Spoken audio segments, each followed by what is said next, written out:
One of my first big projects on the Mustang was converting from drum to disc brakes. It was also one of my favorite projects I've ever gotten to do.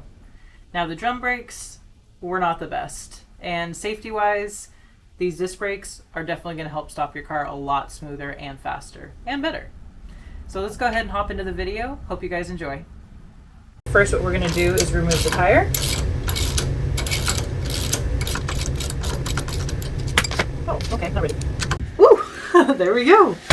Wow. That is an ancient drum brake.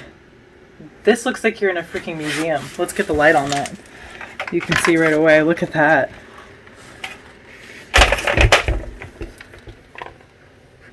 That's crazy. Here's your upper control arm. This is your spring perch.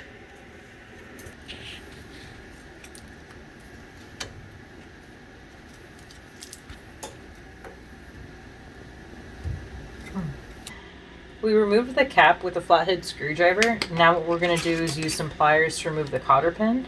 And what you're going to do is bend this part back so it lines up straight. And then grab this part to pull it out. Like a little sword in the stone. Yay!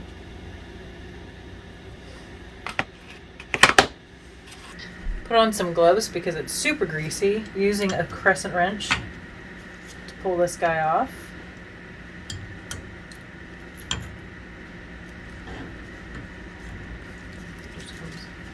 There we go. Looks like a bottle cap. I'm gonna remove this nut. Comes right off.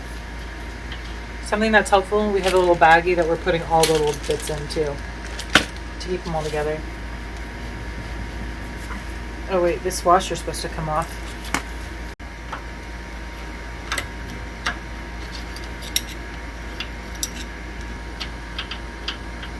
There we go. I don't know if it is. We're ready to remove the drum brake.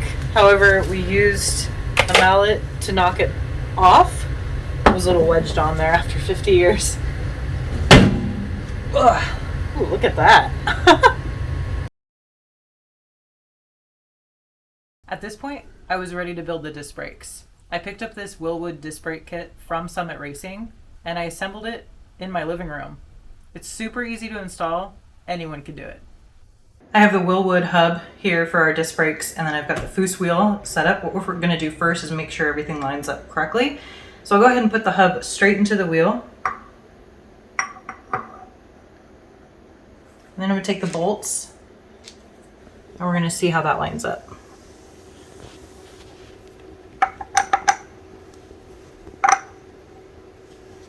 I'm going to go ahead and start threading the hub right here.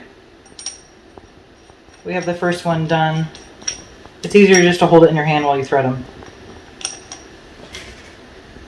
We went ahead and threaded the hub with the bolts. Now what we're going to do is put some thread locker on, but before we do that, we're going to make sure everything matches up okay. So dropping the hub straight down onto the wheel. You can see the bolts fit nicely into their holes perfectly. Now we're going to do some thread locker.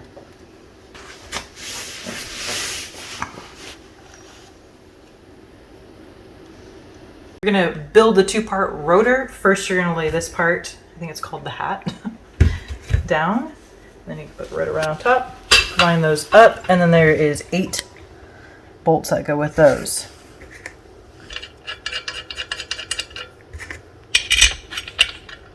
It's time to grease this.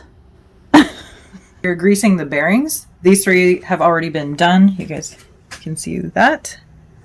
So I'm going to be greasing this one. So I'm going to take a huge thing of grease. Put it in my hand.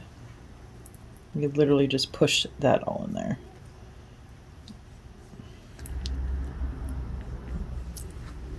You can even put it back in the can and push it if you want to really get in there.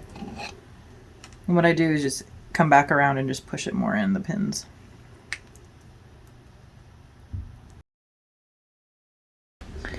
We put in the inner ones. Okay. Now we're going to put in these guys and then that. So we have the outer bearing inside. Now we put the seal on. I'm going to put a piece of flat wood right on top, and then I'm going to smack it with a mallet. It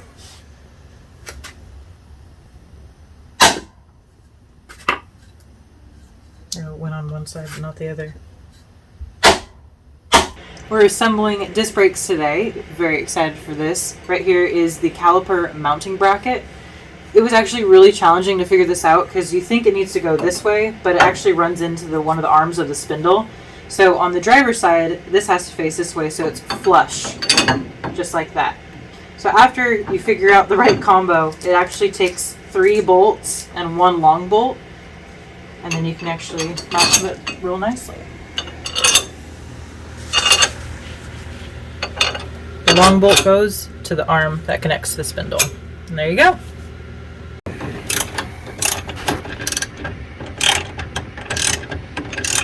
Right now it's time to install the rotor to the spindle, and then I'll put the outer bearing on.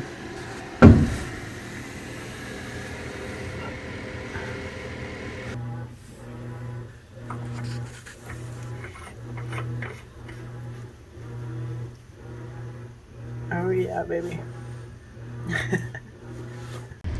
We are adding the caliper to the rotor. All we need to do is put these bolts through the back, attach it to the back over here, and we're adding 2 shims to each.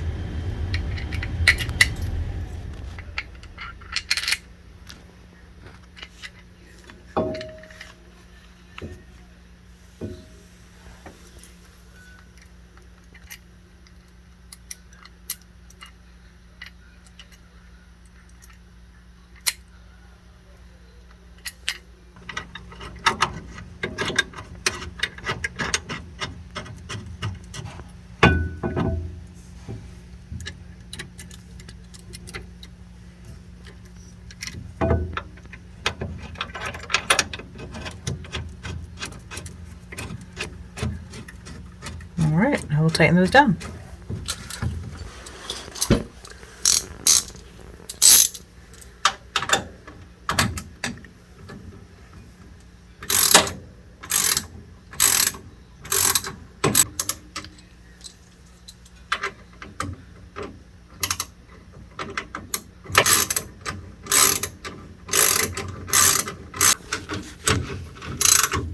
We're good.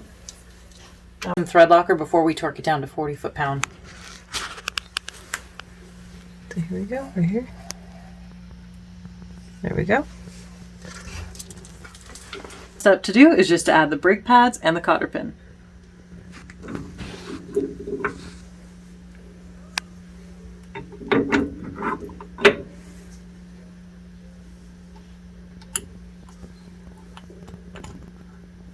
There we go.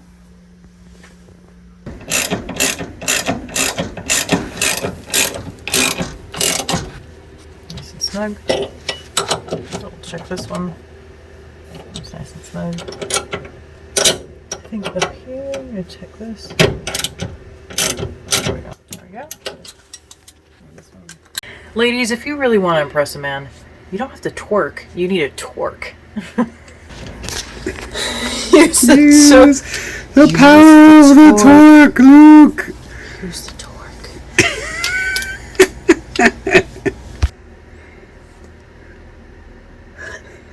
Oh.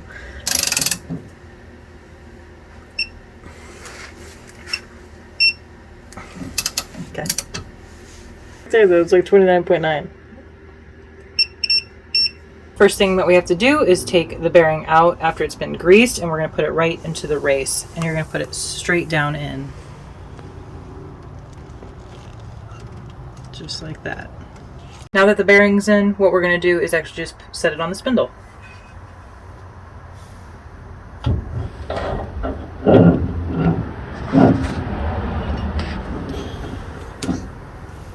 There we go. We tightened it down and added the cotter pin. All we need to do now is just put the cap on the hub.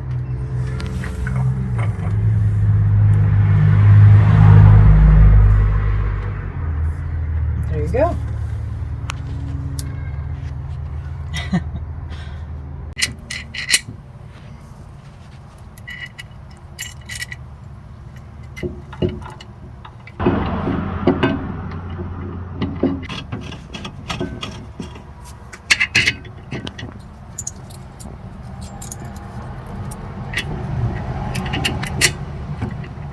got one bolt in.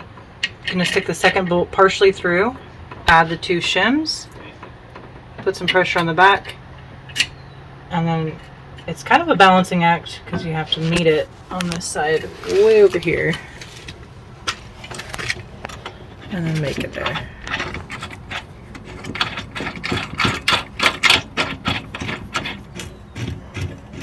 Last thing we have to do is connect the brake line. So we'll put this little piece in.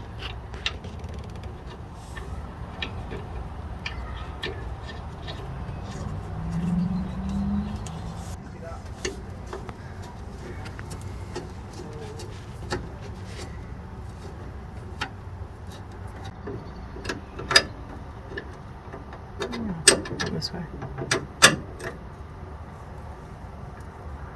It's like it doesn't want to go anywhere further. Ah, there we go. Okay.